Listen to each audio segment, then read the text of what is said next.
Hello guys.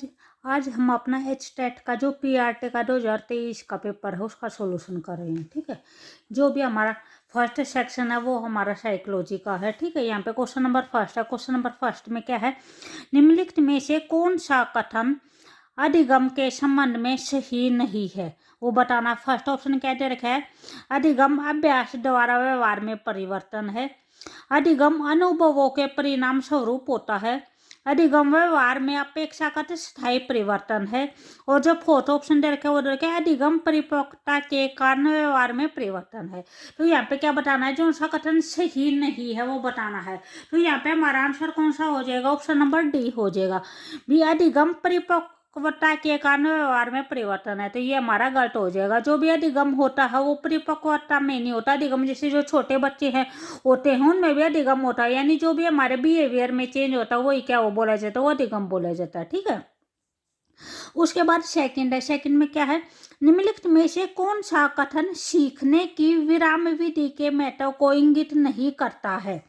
First option है, सीखने में थकान नहीं होती, स्मृति चिन्ह समेकित नहीं होते, सीखने में अभिरुचि बनी रहती है, मानसिक उबता नहीं होती। यहाँ पे बोल रखा है कि जो भी हमारे जिस टाइम पे हम सीखते हैं तो सीखते टाइम जो भी हमारे यानी कुछ पीरियड है, जैसे लंच का पीरियड होता है या फिर कुछ पीरियड भी एक दो पीरियड फ्री हो जाते हैं। ठीक है, तो उसके बारे में बोल रखा है। तो उसमें क्या ये बोल रखा है कि भी उसमें से कौन सा कथन गलत है वो बताना है। तो इसे सीखने में थकान नहीं होती। हाँ, ये बात है, ठीक है कि यानी अगर विरामावस्था बीच में अगर हमारा कोई पीरियड फ्री होता है तो उसमें थकान नहीं होती। सेकंड है, उससे जो भी रुचि है वो बनी रहती है।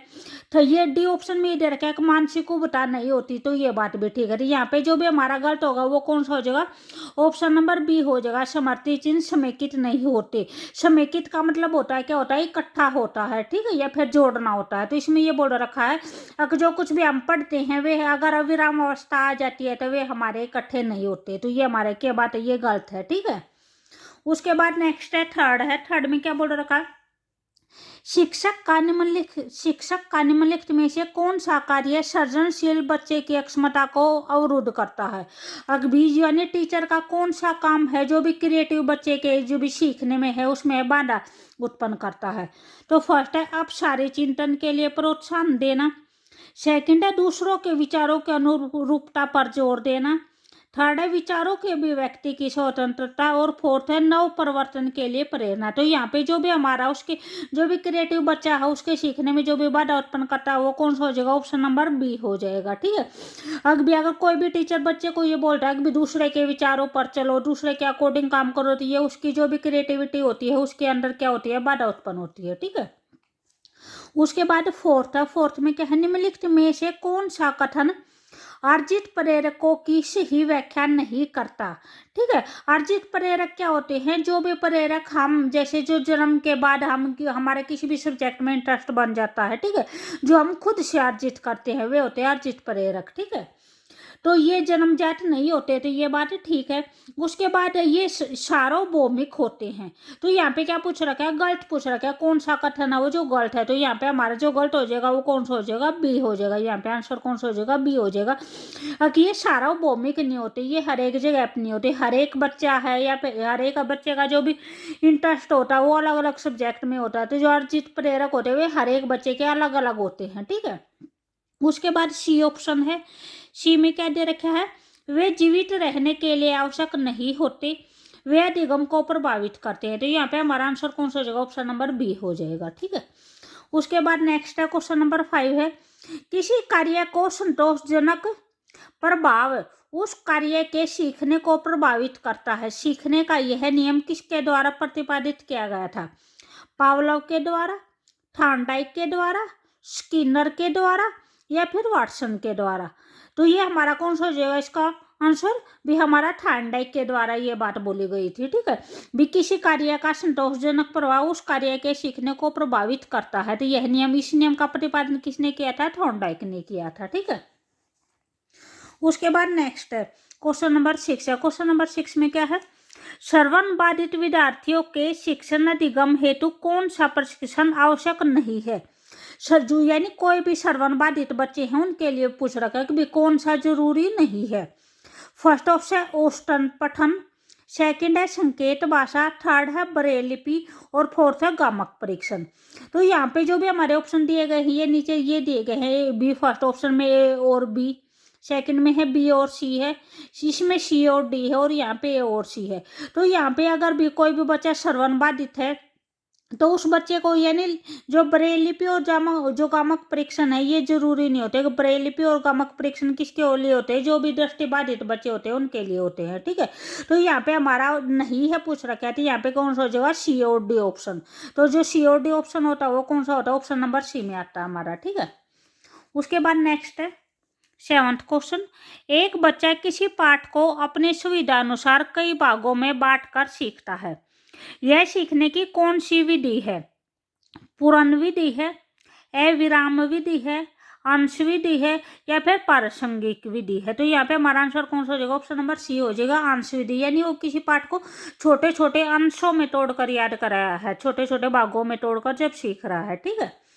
उसके बाद 8th है, विभिन्न आवश्यकताओं वाले विद्यार्थियों की समावेशी कक्षा के लिए कौन सी शिक्षण अधिगम व्यूहरचना महत्वपूर्ण होगी? ठीक है, ये बोल रखा है कि यानी कोई भी क्लास है वो समावेशी कक्षा है, ठीक है, उसमें कौन सा जो शिक्षण अधिगम है वो अच्छा रहेगा? बहु संवेदी शिक्षण, सहयोगी अधिगम, साथी शिक्षण या फिर दल शिक्षण? तो यहाँ पे हमारा आंसर कौन सा हो जाएगा? ये जो चारों के चार ऑप्शन है यहाँ पे हमारे चारों के चार ऑप्शन ठीक है, तो यहाँ पे हमारा आंसर कौन सा हो जाएगा? ऑप्शन नंबर डी हो जाएगा, ठीक है। उसके बाद 9th है, 9th में क्या है? किसी अधिगम निर्योग्यता में निम्नलिखित में से हस्तक्षेप कार्यक्रम सुझाए गए हैं।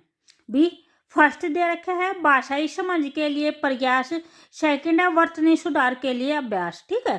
तो यहाँ पे हमारे ऑप्शन एक तो डिसलेक्सिया दे रखा है, डिसमैग्नीसिया दे रखा है, डिसग्राफिया दे रखा है और डिसकैलकुलिया दे रखा है। तो यहाँ पे जो भी हमारे दोनों के दोनों कार्यक्रम है इसमें किससे रिलेटेड है? ये भाषा से रिलेटेड है और वर्तनी से रिलेटेड है, ठीक है। तो ये कौन से बच्चों के लिए जरूरी होता है? ये हमारे जो डिसलेक्सिया के बच्चे होते हैं उनके लिए जरूरी होता है। जो डिसलेक्सिया वाले बच्चे होते हैं उनको जैसे भी भाषा को समझने में और भाषा को पढ़ने में प्रॉब्लम आती है, ठीक है। जो डिसकैलकुलिया वाले बच्चे होते हैं उनको यानी कैलकुलेशन में प्रॉब्लम होती है, ठीक है। उसके बाद 10th है, 10th में क्या है? किसी मनोवैज्ञानिक ने अपने संज्ञानात्मक विकास सिद्धांत में वस्तु स्थायित्व का संपर्क प्रस्तुत किया है। तो वो किसने प्रस्तुत किया वस्तु स्थायित्व का?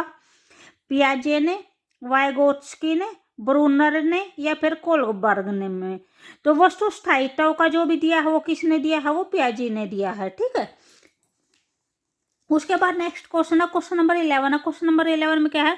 अनुदेशनात्मक कार्यक्रम के दौरान प्रतिपुष्टि द्वारा सुधार के उद्देश्य से किया गया मूल्यांकन क्या कहलाता है? यानी आप जिस टाइम पे आप पढ़ा रहे हो उसी टाइम पे आप साथ में फीडबैक ले रहे हो, ठीक है। तो जो इस टाइप का मूल्यांकन होता है वो क्या होता है? योगात्मक मूल्यांकन होता है, निदानात्मक मूल्यांकन होता है, व्यवस्थात्मक होता है या निर्माणात्मक या रचनात्मक होता है। तो उसी टाइम पे फीडबैक लेना और उसके अंदर सुधार करना वो कौन सा होता है? निर्माणात्मक या फिर रचनात्मक मूल्यांकन होता है, ठीक है। यहाँ पे हमारा कौन सा हो जाएगा? ऑप्शन नंबर डी हो जाएगा। उसके बाद क्वेश्चन नंबर 12 है। क्वेश्चन नंबर 12 में निम्नलिखित में से कौन सा एक बाह्य अभिप्रेरक नहीं है? ठीक है। तो यहाँ पे जो भी ऑप्शन दे रखे वो दे रखे अनुमोदन दे रखे। अनुमोदन का मतलब क्या होता है? भी समर्थन होता है, यानी किसी की बात का जो है किसी से कोई भी मत लेना वो होता है, ठीक है। उसके बाद है सत्ता है, सी ऑप्शन है उपलब्धि है और डी ऑप्शन है वो विश्राम दे रखा है। तो यहाँ पे क्या बोल रखा है? जो बाह्य है वो अभिप्रेरक नहीं है। तो यहाँ पे जो भी हमारा आंसर कौन सा हो जाएगा? विश्राम हो जाएगा। जो विश्राम होता है वो कोई बाह्य अभिप्रेरक नहीं होता, वो आंतरिक अभिप्रेरक होता है, ठीक है। जैसे भूख है, प्यास है, ये सारे क्या होते हैं? ये आंतरिक अभिप्रेरक होते हैं, ठीक है। उसके बाद क्वेश्चन नंबर 13 है, मानसिक आयु का प्रत्यय है वो किसने दिया था? बिनेट ने दिया था, स्टर ने दिया था, टर्मन ने दिया था या फिर वेस्लर ने दिया था? तो जो मानसिक आयु का के बारे में जो सबसे पहले किसने बोला था? मानसिक आयु का प्रत्यय किसने दिया था? बिने ने दिया था, ठीक है। और जो भी हमारा बुद्धि लब्धि का फार्मूला है, जो IQ का फार्मूला है, वो किसने दिया था? वो हमारा स्टर ने दिया था। तो अगर आपको वीडियो अच्छी लगी तो प्लीज लाइक, शेयर और सब्सक्राइब जरूर करें। उसके बाद 14 क्वेश्चन है। क्वेश्चन नंबर 14 में क्या है? गैगने के अधिगम प्रतिमान के अनुसार किसी संप्रत्यय अधिगम के पूर्व किस प्रकार के अधिगम की आवश्यकता नहीं होती? श्रृंखलाधिगम, सेकंड है नियमाधिगम, सी ऑप्शन है संकेत अधिगम और जो डी ऑप्शन है वो है विभेदन अधिगम। तो यहाँ पे हमारा आंसर कौन सा हो जाएगा, ऑप्शन नंबर बी हो जाएगा, जो नियमाधिगम है वो हो जाएगा। ठीक है, उसके बाद 15 है, निम्नलिखित में से कौन सा बुद्धि परीक्षण का अशाब्दिक बुद्धि परीक्षण है। ठीक है, तो फर्स्ट ऑप्शन है आर्मी अल्फा परीक्षण, सेकंड है रेवने का प्रोग्रेसिव मैट्रिसेस परीक्षण, सी है बिन्ने का साइमन परीक्षण और डी है जलोटा सामान्य मानसिक योग्यता परीक्षण। तो यहाँ पे जो भी पूछ रखा है जो अशाब्दिक बुद्धि परीक्षण है वो कौन सा है, तो यहाँ पे हमारा आंसर कौन सा हो जाएगा, ऑप्शन नंबर बी हो जाएगा, जो रेवने का प्रोग्रेसिव मैट्रिसेस परीक्षण होता है। ये अमूर्त तर्कों को मापने का परीक्षण होता है। ठीक है, और जो भी ये तीनों दे रखे हैं ये तीनों क्या है, ये तीनों शाब्दिक बुद्धि परीक्षण है। ठीक है, जो नेक्स्ट क्वेश्चन है वे नेक्स्ट क्वेश्चन हम अपने नेक्स्ट वाली वीडियो में करेंगे। ठीक है।